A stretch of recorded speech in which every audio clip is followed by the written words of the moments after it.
Trump ने Iran के बेहद अहम oil export hub Kharg island पर और हमलों की खुली चुनौती दी है। ट्रंप का दावा है कि अमेरिकी स्ट्राइक्स ने खार्ग के बड़े हिस्से को पूरी तरह से तबाह कर दिया है। और इतना ही नहीं, ट्रंप ने कहा कि हम इसे कुछ और बार सिर्फ मजे के लिए भी निशाना बना सकते हैं।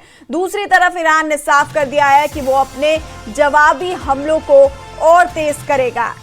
तो खार्ग आइलैंड को लेकर अमेरिकी राष्ट्रपति डोनाल्ड ट्रंप ने धमकी दी है। ट्रंप ने खार्ग आइलैंड पर और ज्यादा हमले करने की धमकी दी है। अमेरिकी राष्ट्रपति ट्रंप ने ईरान के बेहद अहम oil export hub Kharg island पर हमलों की खुली चुनौती दी है। ट्रंप ने दावा किया है कि अमेरिकी स्ट्राइक्स ने खार्ग के बड़े हिस्से को पूरी तरह से तबाह कर दिया। और इतना ही नहीं, ट्रंप ने कहा कि हम इसे कुछ और बार सिर्फ मजे के लिए भी निशाना बना सकते हैं। और दूसरी तरफ ईरान ने साफ कर दिया है कि वो अपने जवाबी हमलों को और तेज करेगा।